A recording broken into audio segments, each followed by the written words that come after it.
जिस शरीर में तुम हो उसकी अवस्थाएं बदलेंगी। बचपन, किशोर, बालपन जाएगा, किशोर अवस्था आएगी, किशोर अवस्था जाएगी, यौवन आएगा, यौवन फिर अधेड़ अवस्था में पहुंचेगा, और अधेड़ अवस्था फिर वार्धक्य में, बुढ़ापे में। सारे परिवर्तन शरीर के। लेकिन जो अप्रमेय है वो तुम हो, जो बदलेगा नहीं वो तुम हो। जिसका अंत होगा, जिसकी सीमाएं हैं शरीर, लेकिन जो असीम का हिस्सा है वो तुम हो, तुम्हारी आत्मा है। तुम अपने को पहचानो, तुम मिटने वाले नहीं हो। पहले भी थे, आज भी हो, आगे भी रहोगे। इसलिए डर किस बात का। देखिए गीता में जिस चीज को सबसे ज्यादा बल दिया भगवान ने, यह समझाने की कोशिश की कि तुम कौन हो। मतलब वो आत्मा जो मिटता नहीं। नयनम छिंदंती शस्त्राणी, शस्त्र नहीं काट सकता इसे। नयनम दहति पावकः, आग नहीं जला सकती। न शोष्यति मारुतः, हवा सुखा नहीं सकती। न क्लेदयन्ति आपः, पानी गीला करके गला नहीं सकता इसे। मतलब हवा, पानी, आग, शस्त्र, जो भी मिटाने वाली चीजें हैं वो शरीर पर असर डालेंगी, नश्वर संसार पर असर डालेंगी, तुम्हारी आत्मा पर नहीं। तुम ये हो। सीधा मतलब है, भगवान कहते हैं कि तुम अविनाशी, नित्य रहने वाली आत्मा हो। ऐसी जीवात्मा हो जो शरीर धारण करके बार बार इस पृथ्वी ग्रह पर आते हो और फिर लौट जाते हो। तुम मिटते नहीं हो। सावरकर ने जब उनको उम्र कैद की सजा, और वो भी डबल दे दी, अंग्रेज जज थे, भारत देश के क्रांतिकारी को डबल उम्र कैद की सजा दी, तो उन्होंने क्या कहा, यह सजा ना देकर फांसी चढ़ा दो। क्यों? बोले इतनी उम्र तक जेल में बैठे रहेंगे तो बेकार हो जाएंगे, हम तो इतनी देर में जन्म लेके दोबारा आ जाएंगे। बोले फिर क्या करोगे? बोले फिर तुम्हारा सामना करेंगे। इतनी देर में तो मैं जवान होकर के आ जाऊंगा लड़ने के लिए। अब जज कहता है कि दुनिया भर के लोग डरते हैं, मरने से, मरने का डर ही दुनिया में सबसे बड़ा डर होता है।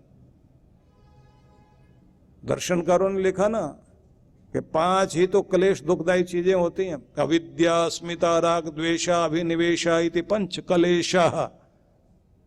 5 क्लेश हैं दुनिया में। उसमें सबसे ज्यादा अभिनिवेश,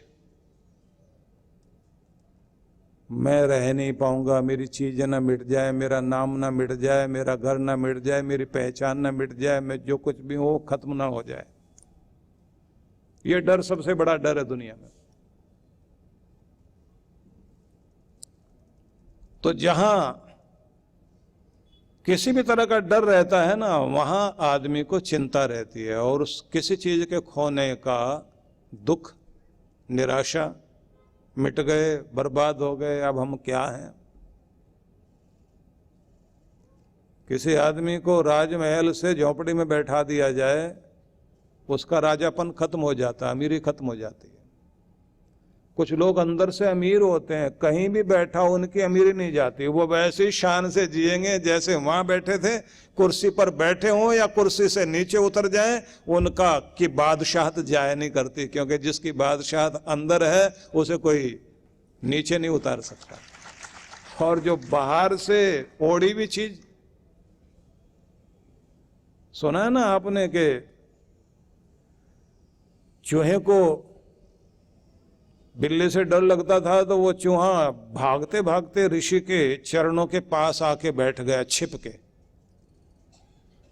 वो पांव हिलाए, वो दौड़ के फिर आए, वहां छिप के बैठ जाए। तो ऋषि ने जो है वो भाषा जानते थे जीवों की, तो अपनी उन्हीं की भाषा में बात की, यहां क्यों बैठा है, मुझसे डर नहीं लगता? बोले तुम्हारे अंदर तो फिर भी दया है, लेकिन जो मेरे पीछे पड़ा हुआ है ना, वो बिलोटा सामने है, वो खा जाएगा मुझे। तुम तो लात वात से भगा दोगे, थोड़ी बहुत चोट लगेगी, वो तो पूरा ही मार के खाएगा, इसलिए तुम्हारे पास बैठे हैं।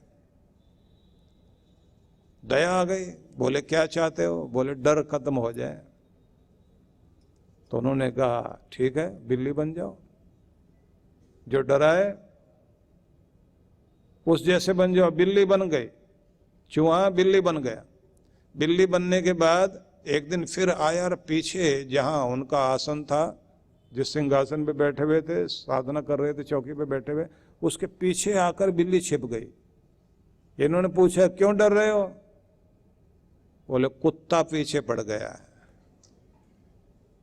अच्छा, इतना परिवर्तन किया तब भी तुम्हारा डर नहीं गया? बोले कुछ भी आप बना रहे हैं, डर फिर भी लगता है। बोले नहीं, तुम्हारा डर खत्म करेंगे, तुम्हें कुत्ता बनाते हैं। बच्चों की कहानी है ना, सार सुन लीजिए। कुत्ता भी डरता हुआ आया एक दिन, पूछा क्यों डर रहे हो? बोले शेर है बाहर और बहुत मोटा है, बहुत बुरी तरह काट के खाएगा। चलो तुम्हें शेर बना देते हैं, अब तो किसी का डर नहीं रहेगा। बोले अब किसी का डर नहीं। शेर बनने के बाद कहते हैं कि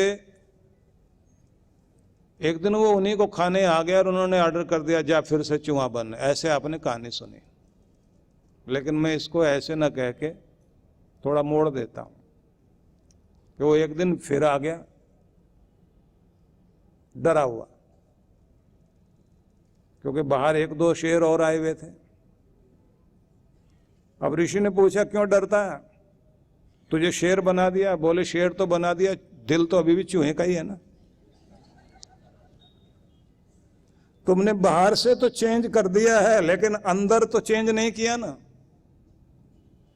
अंदर चेंज कर दिया तो चूहा भी शेर है, और अगर अंदर चेंज नहीं किया तो शेर भी चूहा है। भगवान श्री कृष्ण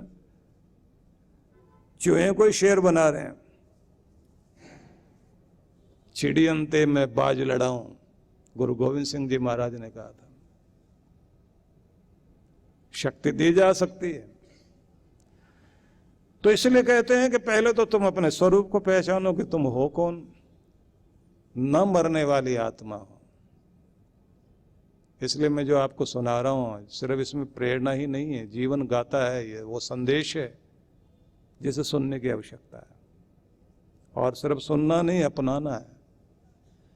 एक तो आज से डरपोक बनकर नहीं जियोगे। ना बीमारी से डरिए, सामना करो और भगा के छोड़ो। इस समय विषय ना चेंज हो तो मैं आपको सार में बता देता हूं। 7 बार साइकिल रेस में जीतने वाला यूरोपियन खिलाड़ी था, जिसको कैंसर हो गया था और आखिरी स्टेज में पहुंच गया। 7 साल तक यूरोप के एक हॉस्पिटल में पड़ा हुआ था, कैंसर से लड़ रहा था। गिर जाता था नीचे, डॉक्टर कहते थे मौत तो लगता महीने 2 महीने में हो जाएगी, पर इस आदमी की जीवनी शक्ति अद्भुत है। नीचे गिरे गिरे क्या बोलता था? कैंसर। तो उन्हें गलत आदमी का शरीर चुन लिया है। सही आदमी चुनना। मैं नहीं टिकने दूंगा तुम्हें, निकाल के बाहर फेंकूंगा। लड़ाई तेरी मेरी है, अभी तेरी चल गई ना, अब मेरी चलेगी। और जीत कर ठीक होकर दोबारा फिर उसने रेस में आया और आकर के फिर से साइकिल रेस जीत करके दिखाया कि अंदर की लड़ाई जीतना अगर आ गया तो बाहर वाली भी जीतो। ये है उपदेश भगवान श्री कृष्ण का। क्योंकि नाच कूद के घर जाने से सत्संग नहीं हो जाएगा भाई। सत्संग तब होगा जब आपकी जिंदगी में ऐसा ज्ञान आ जाए कि हर दिन आपका नृत्य चले, हर पल आपका आनंद में बन जाए। धार्मिक मनोरंजन बहुत हो गया। अब तो आपको अपने अंदर से जब तक ये चूहा जो है ना, शेर नहीं बनेगा अंदर से, बाहर से तो बदल दिया। हमें बाहर से बदलने की बहुत कोशिश की जा रही है, बाहर का भेष कुछ नहीं काम करेगा, अंदर चेंज आना चाहिए। भगवान श्री कृष्ण ने जब ये कहा अनाशिनो अप्रमेयस्य तस्मात् युध्यस्य भारत, न मिटने वाले न बदलने वाले तुम वो आत्म तत्व हो, पहले भी थे, आज भी हो, आगे भी रहोगे। शरीर गिर जाए बीच में फर्क नहीं पड़ेगा। तस्मात् युध्यस्व भारत, इसलिए है भारत, उठो और अपने हिस्से की लड़ाई लड़ो, अपनी लड़ाई से भागो नहीं। यहां उत्तिष्ठ भारत या युध्यस्व भारत, कई जगह पर भगवान श्री कृष्ण ने एक जगह कहा उत्तिष्ठ भारत। अब ये भारत शब्द क्यों कहा गया, ये भी मैं आपको बताना चाहता हूं। भरतवंशियों की बात याद करनी पड़ेगी आपको। कण्व ऋषि की पालिता पुत्री, कण्व आश्रम में रहने वाली शकुंतला, जिसका विवाह दुष्यंत, राजा दुष्यंत से हुआ, और राजा दुष्यंत का ये पुत्र भरत, जो शेर के बच्चों का सिंह शावक के साथ खेला करता था, और खेलने में भी इतना कमाल कि दोनों में प्यार हो गया। तो अब ये अपनी गोद में बैठाकर शेर के बच्चे के दांत गिनता है। अब यहां एक बात सोचने वाली है कि शेरनी सबसे ज्यादा खूंखार तब होती है जब उसके बच्चे छोटे होते हैं। उस दायरे में जहां उसका घर होता है, उसके आसपास शिकारी भी नहीं जा सकता, इतनी खूंखार होती है, हाथ नहीं लगाने देगी। लेकिन जो शेरों के साथ खेलकर पला और बढ़ा हो, ऐसा भरत राजा, जिसने ऊंचे पर्वतों पर अपना नाम लिखवाया था, और उस समय के ऋषि ने जाकर उससे कहा था, भरत, न रेत पर लिखने से नाम टिकेगा, न पत्थरों पर, न पर्वतों पर, दिलों पर जिस दिन नाम लिखना शुरू करोगे वो नाम हमेशा टिकेगा, इसलिए दिलों पर नाम लिखो। उसके बाद ऋषि की बात सुनकर भरत चले थे जन सेवा के लिए। इतने बड़े सेवा कार्य किए, उनके नाम पर भरतवंशियों का इतिहास शुरू हुआ। और भारतवर्ष का मतलब भी ये होता, वर्ष का मतलब साल ही नहीं होता। जो भारतवर्ष हम लोग लिखते हैं ना, वर्ष का मतलब एक तो होता साल, ईयर, दूसरा अर्थ होता है देश, भारत का देश। और यहां भगवान श्री कृष्ण क्या बोल रहे हैं, तुम पहले तो अपने स्वरूप को पहचानो। आप पहले भी थे, आज भी हो और आगे भी रहोगे। बीच में शरीर मिटेगा, लेकिन इस मिटने को भी कहा कि जब ये समय आएगा तो रोक नहीं पाएगा कोई। मौत का इलाज तो आज तक कोई भी नहीं कर पाया, और मरने से पहले मरने वाले नहीं हो। जब मरने का समय आएगा तभी मरोगे ना। तो फिर कायर बनकर एक एक मिनट पर हर पल मरने की जरूरत नहीं है। जब मौका आएगा तब मरने का, तब मरेंगे, लेकिन जब जीने का मौका है तो जी भर के जिएंगे और लड़ेंगे और समस्याओं का सामना करेंगे। एक एक चीज ठीक करके जिएंगे, बहादुरों की तरह जिएंगे। एक एक क्षण का आनंद लेकर जियो। हर समय रोते रहना, हर समय शिकायत करते रहना, ये जीवन के लिए आवश्यक नहीं है। और कहते हैं ये स्थिति तब होती है जो भगवान श्री कृष्ण ने कहा क्षुद्रम हृदय दौर्बल्यम, ये हृदय की के छोटेपन की निशानी है। मतलब हृदय की क्षुद्र दुर्बलता है, जिसका क्षुद्र मतलब छोटापन। जब हमारे अंदर बहुत छोटापन हो जाता है भावनाओं में हम लोग ऐसे कमजोर पड़ जाते हैं। इसने ऐसे क्यों बोल दिया, उसने ऐसे इशारा क्यों कर दिया, इसने ऐसे टोक क्यों दिया। होते हैं ना बहुत लोगों के मूड, एक एक मिनट में तो मूड खराब होता है। अब मैं नहीं जाऊंगा आगे, मैं तो यहीं रुकता हूं, तुमने बोला क्यों। अब मैं खाना नहीं खाऊंगा, तुमने पीछे से टोका क्यों। अब ये कपड़े तुम ही पहनो, मैं तो पहनने वाला नहीं, तुमने ऐसे बोला क्यों। कहीं भी रुक जाएगा आदमी। ये क्षुद्र दुर्बलता बहुत लोगों में है, वो बड़े हो ही नहीं पाते। कुछ लोगों को मैं देखता हूं बड़े बड़े काम करते हैं, लेकिन इतने अंदर से छोटे हैं, उन्हें कोई छेड़ दे बस जाकर, बस अब तो मैं कुछ करने वाला नहीं, अब मैं जा रहा हूं यहां से, 1 मिनट में उठ के चल पड़े। और ऐसे लोगों को लोग देखते रहते हैं दूर से ही कि इनको तुम जाके छेड़ो और देखो तमाशा भी। बड़ी बात यह है कि जब आप अपने अंदर की दुर्बलता को जीत लेते हैं तो ध्यान रखना, तब आपके अंदर बड़प्पन आता है। जिंदगी का आनंद भी आप लोग तभी लेते हैं। बर्दाश्त, पूरी भरी सभा में 100 गाली सुनने के बाद भी शांत बैठे थे कृष्ण भगवान। और महाभारत को पढ़िए, वहां जो गाली लिखी है ना, वो गालियां भी कैसी हैं। भगवान श्री कृष्ण का जी भर के अपमान किया गया, जो वो नहीं है वो बोला जा रहा था। पीड़ा तो हर किसी को पीनी पड़ती है ना। और उस जगह पर जहां अभी अभी सम्मान हुआ हो और अग्र पूजा का अधिकार दिया हो, प्रथम पूज्य का अधिकार दिया हो, उस सभा में वहीं पर कोई आदमी, और वो भी घर का आदमी, अपमान करे। और वैसे तो मैं एक बात आपको कहना चाहता हूं, आप कितनी भी तरक्की कर लीजिए, किसी को कोई फर्क नहीं पड़ता। अगर फर्क पड़ेगा, जाने पहचाने कोई फर्क पड़ेगा, जो आपको जानता है उसे बहुत पीड़ा होती है। ये तरक्की नहीं करना चाहिए, बाकी सारी दुनिया कितनी भी तरक्की कर जाए।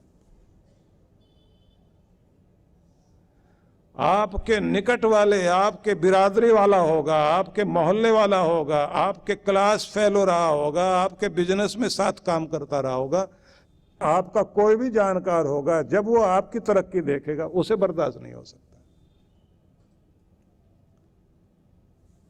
ये ईर्ष्या भाव होता है आदमी के अंदर। और ईर्ष्या जो है वो माना जाता है कुत्तों में बहुत ज्यादा होती है। कुत्तों में तो इतनी होती है, बस देख लें एक बार, बस उसके बाद तो अपना खाना भी छोड़ के भीड़ पड़ेंगे। पर उनकी भी एक खास बात है। कुत्ते के पास एक बड़ा खास गुण है, उसके मोहल्ले में अनजाना कोई आ जाए उससे भिड़ेगा वो। जाना पहचाना आए तो कहो चलो मिलके दोनों बैठते हैं, यहीं रहते हैं। जाने पहचाने को देख करके कोई बैर नहीं है, कोई ईर्ष्या नहीं। उसके अपने मोहल्ले का, उसकी गली का रहने वाला कोई भी कुत्ता मिल जाए, कुत्ता कुत्ते को पहचाने, उसके बाद दोनों आराम से बैठते हैं। भले उसे कहेंगे तू इस गली में बैठ, मैं यहां बैठता हूं। अनजान आ गया तो वहां पीड़ा है, वहां लड़ाई लड़ेगा। इंसान एकदम उल्टा, अनजान आदमी के चाहे 20 माले की बिल्डिंग है, चाहे 100 माले की है, कितनी भी तरक्की करें, हमारी अपनी 4 मंजिल की बिल्डिंग है, पड़ोस वाला अगर 5 की बना ले तो बड़ी दिक्कत है। जाने पहचाने को देखकर बैर ज्यादा जागता है। और जिस समय आप किसी से भी बैर न रखकर सबकी मंगल कामना करने लग जाएं, और जब ये कहते हैं भगवान ने इसको दिया है तो इसका मतलब मुझे भी, और अगर पड़ोस वाले को जाने पहचाने को दिया है तो अब तो इसका मतलब है हमारी पहचान वालों का ही नंबर लगा हुआ है, तो भगवान ने मेरी पहचान वालों को पहचान लिया है कि यहाँ से लक्ष्मी आनी चाहिए, तो क्यों में अब नंबर मेरा ही है, मेरा भी काम बनने वाला है। तो बहुत अच्छा, भगवान ने यहाँ तक, इस क्यू तक आ गए हैं ना, लाइन में ऐसे से देते हुए आ रहे हैं, प्रसाद बट रहा है, भंडारा हो रहा है, भगवान जी देते जा रहे हैं, अब आगे नंबर हमारा ही आ रहा है। तो बहुत अच्छा किया, बराबर वाले तक पहुंच गए। बराबर वाले तक क्यों पहुंचे ये देख के जलना नहीं, बल्कि ये कहना यहां तक आ गए तो क्यों में अब हम। ऐसे अगर सोचोगे तो आपको मिलेगा। और अगर इसको क्यों मिला और मुझे देना दे, इसे तो मिलना ही नहीं चाहिए, बस वहीं गड़बड़ है। तो आपको मैं बता रहा हूं, भगवान कहते हैं हृदय की दुर्बलता का परित्याग करके उत्तिष्ठ भारत, या उत्तिष्ठ परंतप, शत्रुओं को तपा देने वाले, दुष्टों का दलन कर देने वाले, जिसके कारण बुरे लोगों का हृदय उबल पड़ता है, मतलब जो डर के भागते हैं, ऐसे लोगों को, जो तुम्हें निराश करने वाले लोग हैं, उनको भी तुम्हारे जाने से उन पर फर्क पड़ता हो, हिम्मत नहीं पड़े उनकी तुम्हारे सामने बात करने की। ऐसे अगर तुम तेजस्वी व्यक्ति हो और अपने आप को जानते हो, तो पहचानो कि तुम कायर नहीं हो, तुम बहादुर हो। और इस दुनिया में बहादुरों की ही कद्र होती आई है, क्योंकि कहा गया है वीर भोग्या वसुंधरा, इस दुनिया का आनंद वही लोग लेंगे जो वीर है, बिजनेस में भी आगे वही बढ़ेंगे जो जोखिम लेना जानते हैं, समस्याओं से भी मुक्ति वही पाएंगे जिन्हें समस्या का सामना करने के लिए हिम्मत है। जो लोग कमजोर बनकर और किस्मत का रोना रोया करते हैं, उनकी जिंदगी में दुख हमेशा बढ़ते रहते हैं। तो हमने ये सुना कि भगवान का आदेश कायर नहीं बने, एक। दूसरा, हमें ये शोभा नहीं देता, क्योंकि जैसे परमात्मा अविनाशी तत्व है, तो उनका बेटा ये जीवात्मा भी अविनाशी, मिटने वाला नहीं है। हम ऐसे क्यों हो जाते हैं, भगवान ने वो भी बताया, क्योंकि हमारे हृदय की दुर्बलता है। उस दुर्बलता के कारण ही हम इतने कायर हो जाया करते हैं।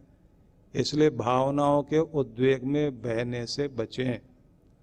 और चौथी बात कही है, जहां हो, जिस स्थिति में हो, उस स्थिति से ऊपर उठने की कोशिश करो, पड़े मत रहो, उठो। तो ये महान संदेश। कभी कभी आपने देखा होगा कि कोई घोड़ा, कोई बैल गाड़ी खींचते खींचते कीचड़ में गिर जाए, अब उसे डंडे मारे तो उठता नहीं, सब मिलके भी उसे उठाएं तब भी नहीं उठता। आखिर में क्या कहते हैं, समझदार किसान आएगा और कहेगा कि इसे अभी पड़े रहने दो, जब इसके मन में आ जाएगा ना उठना है, थोड़ा सा भी सहारा दोगे उठेगा। और जैसे टाइम हो जाता है तो उसको लगता है कि मुझे यहीं पड़े नहीं रहना कीचड़ में, तो वो उठने की कोशिश करता है, तो थोड़ा थोड़ा फिसल रहा होता है, तो थोड़ा सा सहारा देते ही बाहर आ जाएगा। ये बात ध्यान रखना, जिस दिन आप खुद उठना शुरू करोगे तो दया करके परमात्मा भी सहारा देगा और अपने कीचड़ से बाहर निकलोगे, अपनी गरीबी से बाहर निकलोगे, अपनी बीमारी से बाहर निकलोगे, अपनी बेबसी से बाहर निकलोगे। दो बातें हुई, एक तो अपने को शांत करके खुद को पहचानना, हिम्मत करना और सहायता मांगना भगवान की, बात बनेगी। भगवान ने आगे जो ये समझाया है कि ये इस दुनिया में सारी चीजें जो दिखाई देती हैं वो सब अंतवान है, मिटने वाली हैं, लेकिन तुम्हारी देह मिटेगी, तुम नहीं। मतलब पूरी दुनिया की हर वो चीज जो तुम्हारे पास है, जिसको तुमने इकट्ठा कर लिया, जिसको तुमने जोड़ लिया, सब चीजें जो दिखाई दे रही हैं वो सब नश्वर हैं, बदलेंगी, उनमें परिवर्तन आएगा। लेकिन एक तुम हो, तुम्हारी आत्मा है, वो कभी बदलती नहीं। बचपन में भी वही थी, बुढ़ापे में भी वही है, जवानी में भी वही है, और पहले भी यही आत्मा थी, आज भी यही आत्मा, आगे भी यही आत्मा होगी। तुम बार बार आ रहे हो दुनिया में, लेकिन ये ध्यान रखना, शरीर नया नया लेकर आ रहे हो, तो तुम पहले भी थे, आज भी हो, आगे भी रहोगे। तुम मिटने वाले नहीं हो। अपने आत्म स्वरूप को पहचानो।